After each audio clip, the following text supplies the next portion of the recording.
بسم اللہ الرحمن الرحیم ایاک نعبد و ایاک نستعین۔ اللہ تیری عبادت کرتے ہیں اور صرف تیرے سے مدد مانگتے ہیں۔ میں پاکستانی ہوں۔ تقریباً 26 سال پہلے جب میں نے تحریک انصاف شروع کی تو اس کے پرنسپلز میں پھر سے آپ کو ریپیٹ کرتا ہوں، کیونکہ یہ کبھی 26 سال یہ پرنسپل چینج نہیں ہوئے میرے۔ ایاک نعبد و ایاک نستعین، خودداری، تحریک کا نام انصاف، اور پھر فلاحی ریاست اور انسانیت۔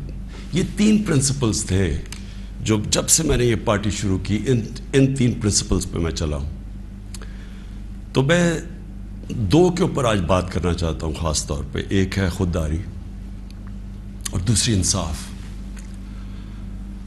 جو سپریم کورٹ کا فیصلہ آیا، مایوسی ہوئی مجھے، لیکن میں یہ واضح کر دوں کہ سپریم کورٹ اور پاکستان کی عدلیہ کی میں عزت کرتا ہوں۔ میں نے ایک ہی دفعہ جیل گزاری ہے، اور وہ آزاد عدلیہ کی تحریک کے اندر میں جیل میں گیا، کیونکہ یہ میرا ایمان ہے کہ جب تک ایک ملک کے اندر انصاف نہیں ہوتا، کوئی بھی مہذب معاشرہ اس کی بنیاد انصاف پہ ہوتی ہے، اور جو انصاف کے گارڈین ہوتے ہیں وہ آپ کی عدلیہ ہوتی ہے۔ تو میں یہ کہتے ہوئے مجھے افسوس ہوا، اور افسوس کیوں ہوا میں یہ اپنی قوم کے سامنے واضح کر دوں۔ جو بھی عدلیہ کا فیصلہ ہم ایکسیپٹ کرتے ہیں، افسوس اس لیے ہوا کہ جو ڈپٹی اسپیکر نے جو اسمبلی پروگ کی تھی، اس کی وجہ کیا تھی؟ اس کی وجہ یہ تھی آرٹیکل 5، یعنی کہ بیرونی مداخلت ہوئی تھی پاکستان کے عدم اعتماد پہ۔ تو میں یہ چاہتا تھا کہ سپریم کورٹ کم از کم اس کو دیکھتا تو صحیح۔ یہ بڑا سیریس الزام ہے کہ ایک باہر سے ملک آپ کے اندر ایک پوری سازش کر کے ایک گورنمنٹ کو اس کے خلاف سازش کر کے اس کو گراتا ہے۔ تو اس کے یہ اتنا سیریس ایلیگیشن تھی کہ میں چاہتا تھا کہ اس کی کوئی پروب ہو۔ کم از کم سپریم کورٹ وہ جو مراسلہ ہے، جو ڈاکیومنٹ ہے، کم از کم اس کو بلا کے دیکھ تو لیتا کہ کیا یہ جو ہم کہہ رہے ہیں کہ یہ اتنی بڑی سازش ہے اور رجیم چینج کی کوشش ہے، کیا ہم سچ بول رہے ہیں یا نہیں بول رہے ہیں۔ تو مجھے تھوڑی سی مایوسی ہوئی، کیونکہ یہ اتنا بڑا ایشو ہے اور اس کے اوپر کوئی سپریم کورٹ میں بات نہیں ہوئی۔ اور دوسرا مجھے افسوس یہ ہوا کہ اتنی جلدی جتنا فیصلہ آیا، جو 63A، یعنی کہ جو کھلے عام ہارس ٹریڈنگ ہو رہی ہے، پولیٹیشنز کے ضمیر خریدے جا رہے ہیں، بھیڑ بکریوں کی طرح ان کو بند کیا جا رہا ہے ہوٹلز میں، اور ان کی قیمتیں لگائی جا رہی ہیں۔ سوشل میڈیا کا زمانہ ہے، بچے کو پتہ ہے اب کس قیمت کے اوپر اپنے ضمیر بیچ رہے ہیں۔ کون سی جمہوریت ہے یہ؟ کون سی دنیا کی جمہوریت میں اس چیز کی اجازت دی جاتی ہے؟ اور جو سب سے بڑا انصاف کا فورم ہے عدلیہ، اس سے ہم ایکسپیکٹ کرتے تھے کہ کم از کم اس کے اوپر اور کچھ نہیں تو سو موٹو ایکشن لے، کیونکہ یہ تو ایک مذاق بن گیا ہے پاکستان کی ڈیموکریسی کا۔ کیونکہ یہ تو کہیں اتنے کھلے عام تو میرے خیال میں بنانا ریپبلکس میں بھی نہیں سیاستدان نہیں بکتے جو یہ بک رہے تھے اور بک رہے ہیں۔ اور وہ دیکھیں اب یہ جو پنجاب میں ہو رہا ہے، کبھی وہ اواری کے اندر لوگ بند ہیں جناب، ان کو نکل رہا ہے گارڈز۔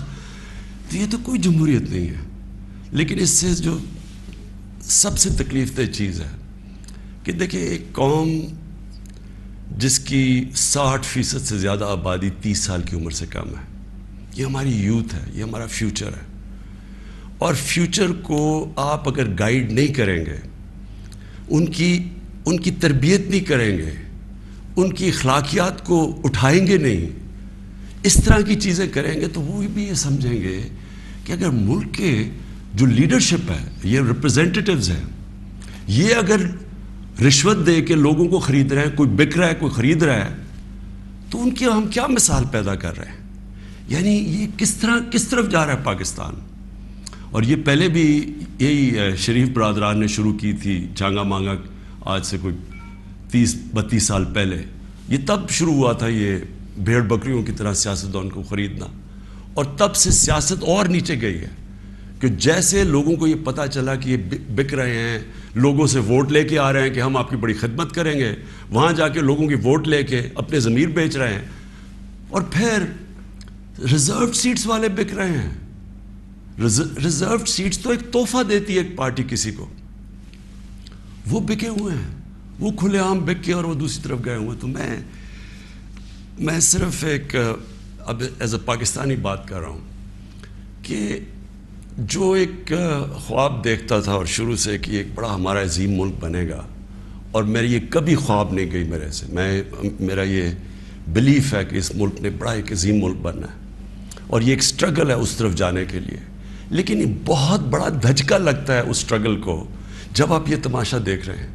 تو دونوں چیزیں بڑی سیریس ہیں ملک کے مستقبل کے لیے. تو میں صرف میری مایوسی یہاں تک ہے، ہم نے عدلیہ کا فیصلہ تسلیم کیا، لیکن میں اس پہ ضرور مایوس ہوں کہ اوپنلی جب یہ چیزیں ہو رہی ہیں پاکستان میں، اس کے لیے کوئی سیریسنس نہیں ہے. یعنی جو بھی انصاف کے ادارے ہیں، جو ہمارے پبلک ہے، وہ یہ جب تماشا دیکھ رہی ہے تو میں ایکسپیکٹ کرا کہ کوئی بھی اس کے اوپر، جو میں اور میری زندگی کتنے 20 گرمیاں گزری ہیں انگلینڈ میں، اور کافی اور بھی میں نے ٹائم گزارا، دنیا ٹریول کرتا تھا، کرکٹ میں ساری دنیا میں گیا ہوں. میں نے کبھی اس طرح کی چیز کسی بھی ویسٹرن ڈیموکریسی کے اندر نہیں دیکھی، کبھی سنا بھی نہیں ہے. نہ کوئی سوچ سکتا ہے کسی کو خریدنے کا، نہ کوئی اپنے آپ کو اپنا ضمیر بیچنے کا سوچ سکتا ہے، کیونکہ معاشرہ اس کے خلاف کھڑا ہو جاتا ہے. جو میں نے اپنے لوگوں کو امر بالمعروف پہ بلایا تھا یہاں اسلام آباد میں، وہ اس لیے بلایا تھا کہ میں نے اپنی قوم کو یہ بتا رہا تھا، آپ کی ذمہ داری ہے کہ جب آپ ایسی چیز دیکھتے ہیں، اگر آپ بدی کو کچھ نہیں کرتے، روکتے نہیں ہیں، وہ پھیل جاتی ہے معاشرے میں. وہاں جو میں نے دیکھا ہوا ہے ان معاشروں کے اندر جو مسلمان بھی نہیں ہیں، آپ یقین کریں جس طرح وہ امر بالمعروف پہ کھڑے ہوتے ہیں، میں تو کسی مسلمان معاشرے کو بھی اس طرح نہیں کھڑے ہوتے دیکھا. آپ ہمارے بیرون ملک پاکستانی ہیں، کبھی ان سے پوچھیں تو صحیح کہ کس طرح وہ معاشرے اچھائی کے ساتھ کھڑے ہوتے ہیں، بدی کے خلاف ہوتے ہیں، حق کے اوپر کھڑے ہوتے ہیں، باطل کے خلاف کھڑا ہو جاتے ہیں، قوم کھڑی ہو جاتی ہے. جب برطانیہ میں 20 لاکھ لوگوں کے ساتھ میں نے بھی مارچ کی آج سے 20 سال پہلے عراق وار کے خلاف، تو برطانیہ کو فائدہ ہو رہا تھا عراق وار سے، وہ تیل کی جنگ تھی، لیکن لوگوں نے نکلے، انہوں نے کہا آپ بڑا غلط کر رہے ہیں، آپ جھوٹ بول رہے ہیں، تو قوم نکلی. یہ زندہ قوم کی نشانی ہے. تو میری آج اپنی قوم سے بھی یہ ہے کہ وہ، اور میں آپ کو بعد میں اس کے اوپر بھی آؤں گا جب میں اپنی تقریر ختم کروں گا کہ آگے ہم نے کرنا کیا ہے، لیکن میں اپنی قوم کو بھی کہتا ہوں کہ اگر آپ اس طرح کی چیز کہ ایک باہر سے سازش ہو کے گورنمنٹ گر رہی ہے اور وہ پلان کر کے پورا ایک پلاٹ ہے جس کے اوپر میں ابھی بعد میں بتاتا ہوں، تو یہ آپ نے اپنے آپ کو بچانا ہے. جو اپنے بچوں کا مستقبل بچانا چاہتا ہے اس ملک میں، آپ اگر اس کے خلاف نہیں کھڑے ہوں گے، کسی نے اور آ کے آپ کو نہیں بچانا. قوم کھڑی ہوتی ہے اس کے اوپر، یہ بدی کے خلاف. اب میں آتا ہوں جی، یہ جو مراسلہ ہے یہ کیا ہے.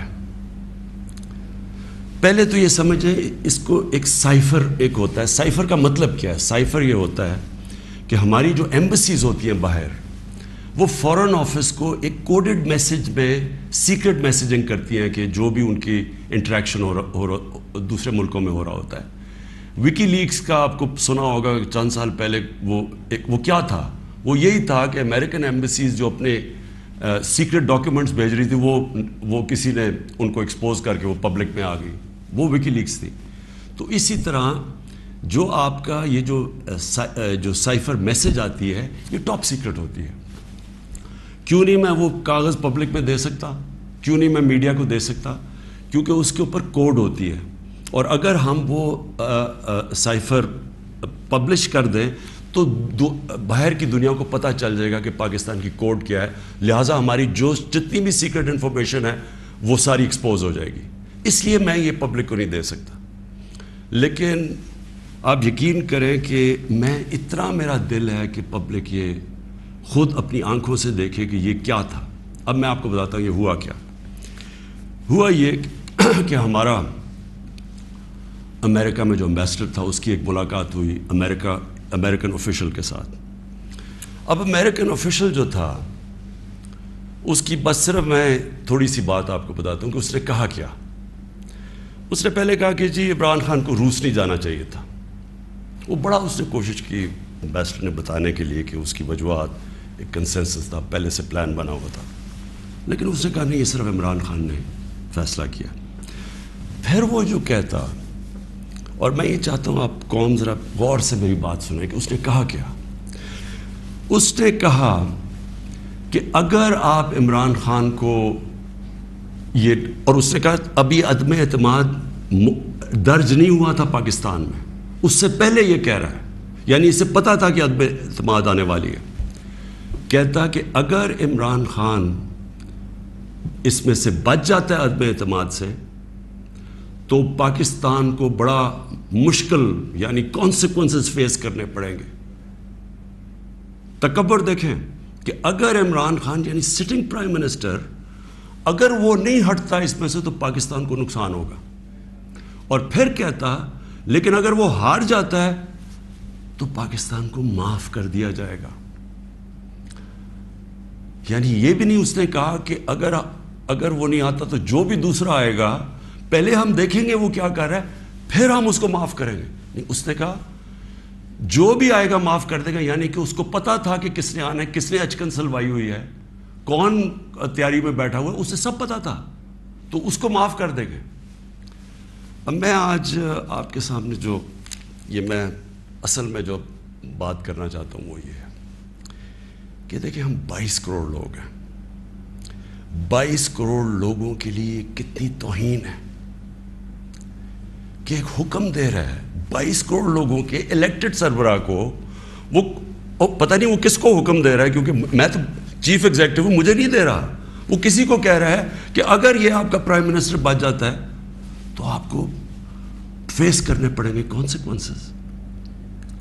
اور پھر کہتا ہے کہ اگر یہ ہٹ گیا تو معاف کر دیں گے ہم آپ کو. میں صرف آپ کو یہ کہنا چاہتا ہوں کہ میرے پاکستانیوں, اگر ہم نے اس طرح ہی زندگی گزارنی ہے تو ہم اپنے آپ سے سوال پوچھیں کہ ہم آزاد ہوئے کیوں تھے. ہم کیوں 23 مارچ کو سیلیبریٹ کرتے ہیں, ہم کیوں جناب 14 اگست کو بڑا جشن بناتے ہیں. اگر ہم نے اسی طرح رہنا ہے کہ باہر سے حکم آ رہا ہے کہ جی آپ نے اگر اس کو نہ ہٹایا, اور پھر ہوتا کیا کہ وہ شروع ہو جاتی ہے ایک دم ہمارے لوگ جانے شروع ہو جاتے ہیں. ہمارے جو اپنی پارٹی کے ایک دم پتہ چلتا ہے جی, ان کو ایک دم پتہ چلا کہ وہ تو جی تحریک انصاف تو بڑی گورنمنٹ بہت ہی بری ہے جی, عمران خان کی ساری برائیاں ان کو پتہ چل جاتی ہیں, اور وہ سارے ادھر اور ان کو بند کرنا شروع کر دیتے ہیں سندھ ہاؤس میں, اور وہ سارے ایک دم سارا ڈرامہ شروع ہو جاتا ہے. میڈیا کے اندر بھی پیسہ چل رہا ہوتا ہے. میڈیا کی یعنی میڈیا کو بھی شرم نہیں آئی کہ ایک لوگ پارٹی کے ٹکٹ پہ الیکٹ ہو کے دوسری پارٹی میں جا رہے ہیں, سب کو پتا ہے پیسے لے, وہ بھی اس کی سپورٹ کر رہا, بڑا جشن بنایا جا رہا ہے جی وہ گورنمنٹ گر رہی ہے, یعنی جس طرح کوئی بہت بڑا کارنامہ ہو گیا یہ. اور پھر ہمیں آہستہ آہستہ چیزیں پتہ چلنا شروع ہوتی ہیں. پتہ یہ چلتا ہے کہ ان کے ڈپلومیٹس, امریکہ کے ڈپلومیٹس ہمارے لوگوں سے مل رہے ہیں چند مہینے پہلے. میرے اپنے 2 آ کے, ایک میرا کے پی کا منسٹر عاطف خان, وہ مجھے بتاتا ہے کہ ہماری شندانہ ہماری ایم این اے ہے, وہ کہتے جی ہمیں امریکن ایمبیسی میں بلا کے انہوں نے باقاعدہ کہا کہ یہ عدم اعتماد آنے لگی ہے عمران خان کے اوپر, اور ان سے بڑی لمبی یعنی چند مہینے پہلے ان کو پتا تھا کہ آ رہی ہے عدم اعتماد. تو آہستہ آہستہ پتہ چلا کہ یہ تو پورا پلان بنا ہوا تھا, تو ایک پوری اسکرپٹ چل رہی تھی یہاں. تو میں پھر اپنی قوم سے یہ کہنا چاہتا ہوں کہ دیکھیں یہ ضروری ہے ہم سب کے لیے فیصلہ کرنا کہ ہم کیا چاہتے ہیں. ہم ایک آزاد قوم بننا چاہتے ہیں, خوددار قوم بن کے رہنا چاہتے ہیں, یا اس طرح کے غلام چاہتے ہیں. اور کس طرح کے غلام, کیوں ان کو پتا تھا کہ جناب شیروانی سلائی ہوئی ہے شہباز شریف نے, اس نے باقاعدہ میسیجنگ کی, اس نے کہا جناب بیگرز آر ناٹ چوزرز. ان کو میسج کہ جی جو مقروض ملک ہوتا ہے اس کو غلامی کرنی پڑتی ہے, بیگرز آر ناٹ چوزرز. وہ دوسرا ان کا منسٹر بھیجتا ہے جی ہم تو لائف سپورٹ مشین پہ ہیں، تو وہ تو جب امریکہ چاہے بند کر دے، یعنی ہم تو ہیں غلام۔ پہلے تو ان دونوں سے پوچھو کہ آپ 30 سال سے یہ ساری آپ کی پارٹیز حکومت میں تھیں، تو کس نے یہ لائف سپورٹ مشین اور یہ مقروض کیا ملک کو؟ یہ کیا 3.5 سال میں ہوئے ہیں؟ 30 سال سے تو آپ پاور میں بیٹھے ہوئے ہیں، اور آج آپ کہہ رہے ہیں کہ جی کیونکہ جی ہمیں پر قرضے چڑھے ہوئے ہیں تو ہمیں تو غلامی کرنی پڑے گی۔ مجھے یہ قوم کے سامنے میں رکھتا ہوں، دیکھیں مجھے تو مغرب باقی سب سے بہتر جانتی ہے، اگر کسی کو بھی وہ جانتی ہے اس ملک میں وہ عمران خان کو جانتی ہے۔ مجھے تو 30 سالوں سے وہ جانتے ہیں لوگ، میری تو ان کے پاس ساری پروفائل پڑی ہے۔ تو وہ کیوں یہ کہ اس نے ڈرون اٹیکس کی مخالفت کی، اس نے عراق وار کی مخالفت کی، اس نے افغانستان مسلسل کہتا رہا کہ یہ ملٹری سلوشن نہیں ہے افغانستان میں، یا یہاں مذاکرات سے بات ختم ہوگی۔ اس نے ڈرون اٹیکس جب ہوئے یہاں، یہی جو بیگرز اینڈ ناٹ چوزرز، یہ اور اس کا بھائی جب پاور میں تھے اور آصف زرداری، تو 400 ڈرون اٹیکس جب پاکستان میں ہوئے تو کس نے بولا، کس نے مظاہرے کیے، کس نے دھرنے دیے؟ عمران خان نے دیے۔ تو ان کو سب پتا تھا، ان کو یہ پتا ہے کہ عمران خان نہ اس کی کوئی چوری کے پیسے باہر پڑے ہیں، نہ اس کی کوئی جائیداد باہر پڑی ہے، نہ اس کے کوئی باہر بینک اکاؤنٹس ہیں، یعنی کہ وہ کنٹرول نہیں ہو سکتا۔ تو لہٰذا یہ اس کا قصور ہے کہ کیونکہ وہ ہمارا پتلا نہیں بن سکتا، اس لیے اس کو ہٹانا بڑا ضروری ہے۔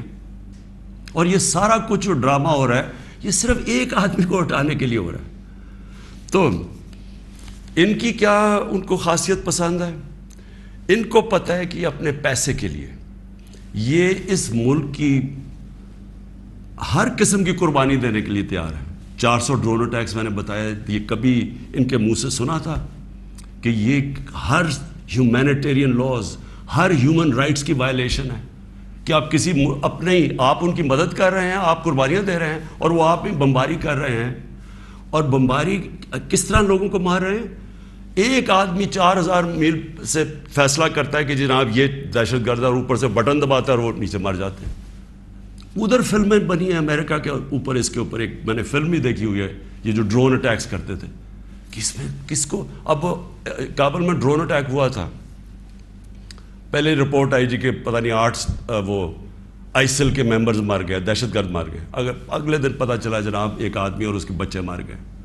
تو آپ کو پتہ ہے کہ کتنی دفعہ قبائلی علاقے کے اندر اس طرح لوگ مرے، ہمارے لوگوں کو کیسے، یعنی 400 ڈرون اٹیکس ایک دم مدرسے میں کر دیا، 80 بچے بیچارے مر گئے، شادیوں پہ اٹیک ہو گیا، کوئی پوچھنے والا نہیں تھا، کیونکہ یہ اپنے پیسے کے غلام ڈرے ہوئے تھے کہ کہیں وہ ناراض ہو گیا تو ہمارا وہ حال نہ ہو جو آج روسیوں کا حال ہو رہا ہے، جو یوکرین کی جنگ کی وجہ سے آج روسیوں کے وہ ضبط کر رہے ہیں اکاؤنٹس، ان کے آج وہ جو ان کی آف شور اکاؤنٹس ہیں، جو ان کی پراپرٹیز ہیں، وہ ضبط کر رہے ہیں۔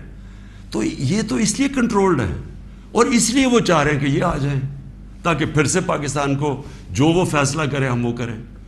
تو میں پھر سے اپنی قوم کو کہتا ہوں، ہمیں نے یہ فیصلہ کرنا ہے کہ ہمیں کس طرح کا پاکستان چاہیے۔ میں آپ کو آج مجھے افسوس اور تکلیف بھی ہوتی ہے کہتے ہوئے، ہمارے ساتھ ہی ہندوستان آزاد ہوا تھا، میں ہندوستان بھی باقیوں سے بہت بہتر جانتا ہوں، میری دوستیاں بھی تھیں، کرکٹ کی وجہ سے بڑا مجھے رسپیکٹ بھی ملا، پیار ملا، میری لوگوں سے وہاں واقفیت بھی بڑی ہے۔ مجھے بڑا افسوس ہے کہ یہ صرف ایک RSS کی آئیڈیالوجی کی وجہ سے اور یہ جو کشمیر میں انہوں نے کیا ہے اس کی وجہ سے ہمارے تعلقات نہیں ہیں، لیکن میں آپ کو یہ کہہ دوں کہ وہ ایک بڑے خوددار قوم ہے، کبھی کسی کی جرت نہیں ہے کہ وہاں اس طرح کی بات کریں، کسی سپر پاور کی جرت نہیں ہے کہ وہاں یہ بھی تصور کر دیں کہ جناب وہ یہی کہہ دیں کہ جناب اپنے فورن ریلیشن میں وہ کہیں جو ہم کہہ رہے ہیں۔ اب دیکھ رہے ہیں وہ روسیوں سے حالانکہ ساری سینکشنز لگی ہوئی ہیں، وہ کہہ رہے جی ہم تیل امپورٹ کرتے ہیں، ہمارے لوگوں کی بہتری ہے۔ تو عمران خان کا بھی یہی پرابلم ہے۔ میں یہ کہتا ہوں کہ کسی سے ہماری لڑائی نہیں ہے، نہ میں کسی کا اینٹی ہوں نہ کسی ملک کا اینٹی ہوں، میں صرف یہ کہتا ہوں کہ جو میرے لوگوں کے فائدے کے لیے پہلی چیز وہ ہے، میرے 22 کروڑ لوگوں کے لیے، اس کے بعد میں دنیا کی باقی چیزیں ماننے کے لیے تیار ہوں، لیکن میں اپنے لوگوں کو قربان نہیں کر سکتا کسی اور قوم کے خاطر جو ہم نے وار آن ٹیرر میں کیا ہے. 80,000 اپنے لوگ ہم نے مروائے, ملک تباہ کروا دیا. اب کوئی پوچھے بھی قبائلی علاقے میں, کبھی لوگوں سے تو پوچھے ان کے اوپر گزری کیا تھی. 35 لاکھ لوگوں نے نقل مکانی کی. کبھی کسی نے اسیس کیا کہ وہ ساری جنگ میں ہم جو گئے ہیں, کبھی کوئی کمیشن بیٹھی ہے وہ یہ بتائے کہ ہمیں ملا کیا ہے؟ میں آپ کو بتاتا ہوں. ہمارے یہاں جو صاحب اقتدار ہیں وہ ڈالرز کے لیے میں آپ کو کہہ رہا ہوں, ہمیں جنگوں کے اندر پھنسا دیتے ہیں. ہم جب سوویت یونین کے خلاف جو ہم فرنٹ لائن سٹیٹ بن گئے تھے, اگر ہم ڈالر امریکہ سے ایڈ لیے بغیر کرتے تو وہ بہت اچھی چیز تھی. ہم پھر اپنے بھائیوں کے لیے, افغانستان, ان کی آزادی کے لیے مدد کر رہے تھے. لیکن جب ہم کہہ رہے ہیں کہ جی یہ پینٹس ہے, ہمیں اتنے پیسے چاہیے, پیسے لے کے جب آپ کسی کے ساتھ شرکت کرتے ہیں وہ آپ کی عزت نہیں کرتے. جیسی وہ ہم افغانستان کا, وہ روسی جب وہاں سے گئے 2 سال کے بعد پاکستان کے اوپر سینکشنز لگ گئی. کسی نے نہیں پرواہ کی کہ ہم نے کتنی قربانی دی. 5 لاکھ ریفیوجی, 5 ملین 50 لاکھ پاکستان میں ریفیوجیز تھے. کلیشنکوف, سیکٹیرین ٹیررزم, وہ سارا اس کے کسی نے نہیں اپریشیٹ کیا کہ جی پاکستان, بلکہ انہوں نے سینکشنز لگا دی کیونکہ وہ ہم تو پیسے دے رہے ہیں, اس لیے کوئی پرواہ نہیں. وہ پھر 9/11 آیا, پھر ہم ان کے ساتھ چلے گئے اور پھر ہم نے کہا جی ہاں ہم بڑی کوئی جنگ لڑ رہے ہیں. پہلے ہم فورن آکوپیشن کے خلاف جنگ لڑ رہے تھے, اب ہم کہہ رہے ہیں کہ جو فورن آکوپیشن ہے اس کے خلاف جو لڑتا ہے وہ دہشت گرد ہے اپنے ملک کو. تو کتنی پاکستانوں کی ذلت ملی ہمیں اس میں. کبھی آپ اینالائز کریں کہ اس سے ہمیں فائدہ کیا ہوا, نقصان کیا ہوا. مجھے پتہ ہے کیا نقصان ہوا, اور مجھے پتہ ہے کہ ہمیں اس سے کوئی فائدہ بھی نہیں اور اپریشیٹ بھی نہیں ہوا ہے, بلکہ وہاں بھی ذلت اٹھانی پڑی. تو میرا پوائنٹ یہ ہے کہ اس ملک نے کبھی یہ فیصلہ کرنا ہے کہ ہماری فورن پالیسی جب تک ہمارے لوگوں کی بہتری کے لیے نہیں ہوگی, ہم نے کوئی قسم کی فورن پالیسی نہیں بنانی. کیونکہ اب ہماری 22 کروڑ لوگ ہیں, ہمیں سب سے زیادہ کوشش کرنی ہے کہ کیسے ہم نے اپنے لوگوں کو غربت سے نکالنا ہے. وہ غربت سے ہم تب نکالیں گے جب ہم کسی کانفلکٹ کا حصہ نہ بنیں, جب ہم امن میں شرکت کریں لیکن جنگ میں کسی کے ساتھ شرکت نہ کریں. اگر کوئی کہے بیسس چاہیے تو نہیں ہم بیسس دے سکتے, کیونکہ ہم پہلے مار کھا چکے ہیں اس میں. اس لیے وہ مجھے افسوس سے کہنا پڑتا ہے کہ ان کو وہ لوگ پسند ہیں جو کہ ان کی ہر بات مانیں گے, جو کہیں گے کہ بیگرز آر ناٹ چوزرز, جو کہیں گے کہ جی پاکستان لائف سپورٹ مشین پہ تو مدد کرو. ان کو اس طرح کے لوگ چاہیے, یعنی جو پہلے سے ہی گرے ہوئے ہوں گے. وہ کہتے ہیں نا وہ طفل کیا گرے جو گھٹنوں کے بل چلے, جو گھٹنوں کے اوپر بیٹھے وہ ان کو پسند ہے. لیکن میں اپنی یوتھ سے آج کہنا چاہتا ہوں کہ دیکھیں,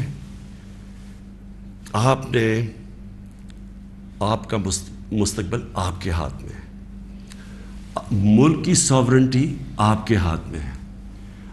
اپنی جمہوریت کو, اس کی حفاظت کون کرتا ہے؟ کوئی فوج نہیں کر سکتی جمہوریت کی حفاظت, کوئی باہر سے فورن پاور نہیں کر سکتی. قوم اپنی جمہوریت کی حفاظت کرتی ہے, قوم اپنی ساورنٹی کی حفاظت کرتی ہے.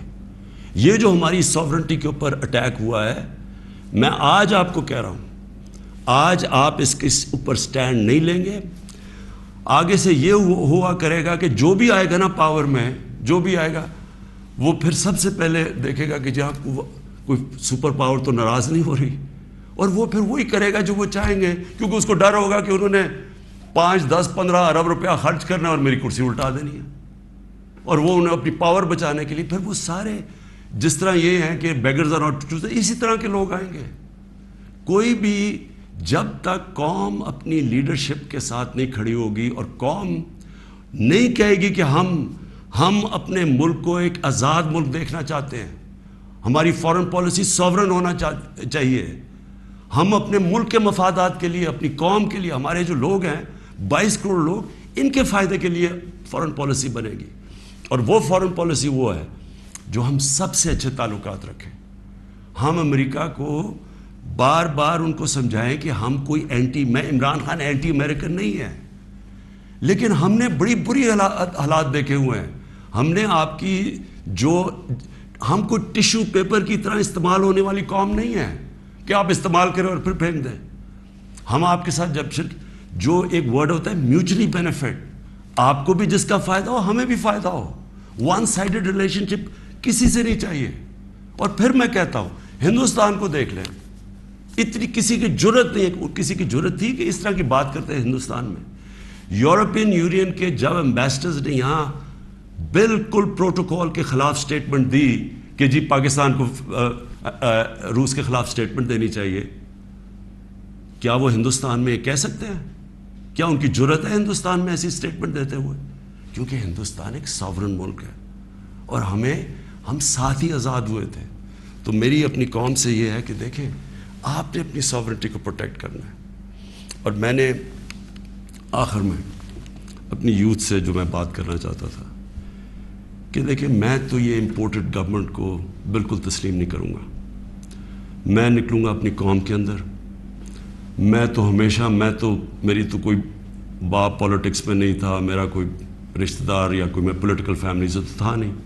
میں نے تو شروع کی عوام کے اندر نکل کے 14 سال مذاق اڑتا رہا. تھوڑے سے لوگ تھے میرے ساتھ اور کرتے کرتے اللہ کا کرم ہے کہ ایک دن اللہ نے عوام کے دل میری طرف موڑ دیے اور ایک دم پبلک آنی شروع ہو گئی. اور ابھی جو میں اس کا لاکھ شکر ادا کرتا ہوں کہ ابھی جو ہمارا یہ پریڈ گراؤنڈ میں اسلام آباد میں جو جلسہ ہوا, میرے خیال میں ملک کی تاریخ میں اتنے بڑی ایسے پبلک نہیں نکلی. تو میں تو پبلک نہیں مجھے لے کے آئے ہیں, پبلک کے ساتھ ہی میں نے آنا ہے. میں نے اس لیے شاید ہی پاکستان میں اس کی کوئی مثال نہیں ہے کہ جب انہوں نے وہ عدم اعتماد میرے اوپر یہ لے کے آئے تو میں نے اپنی اسمبلی ڈیزالو کر دی, اپنے آپ کو ڈیزالو کر دیا اور عوام کے پاس میں نے کہا لوگوں کے پاس جاتا ہوں کہ الیکشن کروائیں, فیصلہ کر لیں, الیکشن سے الیکٹ کریں لوگوں کو. یہ کیا طریقے جی پیچھے سے مل کے کوئی باہر سے کانسپریسی پیسے دے کے کوئی ادھر خرید کے اور جناب آپ وزیر اعظم بن گئے. یہ کون سی جمہوریت ہے؟ یہ کس جمہوریت کے اندر اس طرح کے وزیر اعظم بنتے ہیں؟ کیا اس کی کریڈیبلٹی رہ گئی ہے؟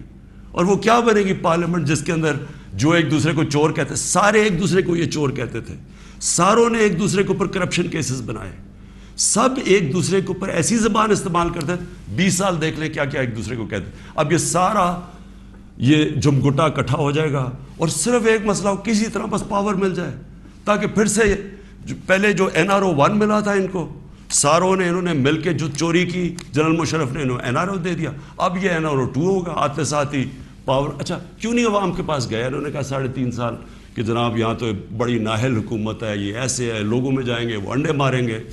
تو ہم تو کہہ رہے ہیں لوگوں میں آؤ, اور اب یہ پوری کو اب بھاگ رہے ہیں لوگوں کے اندر. کیوں یہ بھاگ رہے ہیں؟ کیونکہ ان کا مقصد کوئی یہ عوام کی پالیٹکس نہیں ہے. ان کا مقصد صرف یہ ہے کہ وہاں اسمبلی میں آئیں. سب سے پہلا یہ کام میں آج آپ کو کہہ رہا ہوں اور میری قوم آپ کو اس کے اوپر نظر رکھنی ہے کیونکہ یہ آپ کا پیسہ چوری ہوا ہے. انہوں نے نیب کو ختم کرنا ہے, انہوں نے اپنے کرپشن کیسز ختم کرنے ہیں. اس وقت حالات یہ ہیں کہ یہ جو سارے ضمانت کے اوپر ہیں, یہ ان کو کیا ڈر کس چیز کا ہے؟ ان کے سارے کیسز آنے لگے ہیں سامنے, تو وہ جلدی ہٹانا چاہتے تھے کہ کسی طرح یہ اپنے کیسز سے نکل جائے.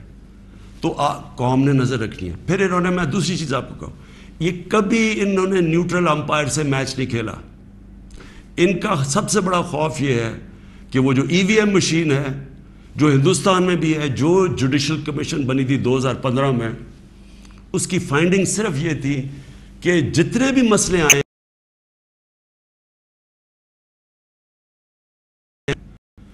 کرکٹ کی دنیا میں وہ ہوں 200 سالہ تاریخ میں جو کیپٹن نیوٹرل امپائر لے کے آیا تھا. میری یہی کوشش تھی کہ میں پاکستان میں وہ الیکشن کرواؤں جو صاف اور شفاف سب مان جائیں, کیونکہ ہر الیکشن کے اندر شور مچتا تھا. اور یہ وہ ریورس کریں گے, یہ EVM مشینز اس لیے ختم کریں گے کیونکہ انہوں نے دھاندلی کرنی ہے, انہوں نے ساری زندگی دھاندلی کی ہے. اور دوسری اوورسیز پاکستانیز کی ووٹنگ, جو اوورسیز پاکستانی ہیں وہ 90 لاکھ اوورسیز پاکستانی, ان کی ریمیٹنسز پہ ملک چلتا ہے. وہ آج اپنا پیسہ بند کر دے تو ہم بینکرپٹ ہیں. وہ جو بیچارہ پاکستانی باہر بیٹھا ہوا ہے, کیا آپ کیوں نہیں ان کو ووٹنگ رائٹ دینا چاہتے؟ ان کے لیے ہم نے آئی ووٹنگ لے کے آئے تھے, ٹیکنالوجی کا استعمال, تو انہوں نے وہ ختم کرنی ہے. یہ اور پھر انہوں نے پوری گیم تیار کر کے تاکہ سارے اپنے نیچے لوگ لگ جائیں, ان کے جو بیوروکریٹس جو پرانے ان کے اپنے ہیں وہ لگا کے پھر میچ فکس کر کے انہوں نے الیکشن میں جانا ہے. اور وہ یہ سارا مسئلہ ہے. اگر یہ ڈیموکریٹس ہیں اور ان کو واقعی جمہوریت کی فکر ہے تو الیکشن اناؤنس کریں. آپ کہہ رہے ہیں نا کہ اب آپ بڑے پاپولر ہیں تو آئے الیکشن اناؤنس کریں, میدان میں آ جائے, دیکھیں پبلک کس کو ووٹ دیتی ہے. تو میں اپنی قوم کو آخر میں, میری زندگی سٹرگل ہے, کسی نے اتنی لمبی سٹرگل نہیں کی کہ کسی نے 22 سال اپنی زندگی کے نہیں گزارے سٹرگل کر کے آخر میں کامیاب ہونا. تو میں تو سٹرگل کے اوپر یوزڈ ہوں. میں تو اب ایک سٹرگل کے لیے تیار ہو گیا ہوں. میں نے تو اب پبلک میں نکلنا ہے اور میں نے سٹرگل کرنی ہے. میں آج اپنی ساری قوم کو کہہ رہا ہوں, یہ امپورٹڈ حکومت جو لانے کی کوشش ہو رہی ہے, پرسوں سنڈے کو آپ نے سب نے عشاء کے بعد آپ نے سب نے نکلنا ہے اور ایک زندہ قوم کی طرح احتجاج کرنا ہے, پرامن احتجاج کرنا ہے. میں پھر سے کہتا ہوں, کبھی بھی آپ نے احتجاج میں توڑ پھوڑ اور کچھ تصادم نہیں کرنا, پرامن احتجاج. لیکن آپ نے بتانا ہے کہ دیکھیں آپ نے اپنی فیوچر کو کی حفاظت کرنی ہے, آپ نے اپنی جمہوریت, اپنی سوورنٹی کی حفاظت کرنی ہے, اپنی آزادی کی حفاظت کرنی ہے. یہ جو باہر سے امپورٹ کر کے سازش کر کے اور ضمیر خرید کے یہ ڈرامہ جو ہو رہا ہے, آپ نے اس کی پروٹیسٹ کرنا ہے. یہ آپ کا فرض ہے. ایک زندہ قوم امر بالمعروف پہ کھڑی ہوتی ہے, اس سے قوم ایک زندہ قوم کا پتہ چلتا ہے لوگوں کو. اور میں یہ بھی کہہ دوں آخر میں کہ جو تاریخ ہے وہ کبھی کسی کو معاف نہیں کرتی. کون کیا رول پلے کر رہا ہے, تاریخ میں ہمیشہ یہ چیزیں سامنے آ جاتی ہیں. کون سے سپریم کورٹ کے فیصلے اچھے اور کون سے اس ملک کے لیے نقصان دہ, یہ ساری آپ تاریخ اٹھا کے دیکھ لیں, سامنے آ جاتی. تاریخ کبھی کسی کو معاف نہیں کرتی. لیکن ایک زندہ قوم ہمیشہ اپنے حقوق کے لیے کھڑی ہوتی ہے, اور ہمیشہ آپ کی سب سے بڑی کہ آپ نے یہ غلامی نہیں قبول کرنی. ایک آزاد قوم کی طرح آپ نے کھڑے ہونا ہے.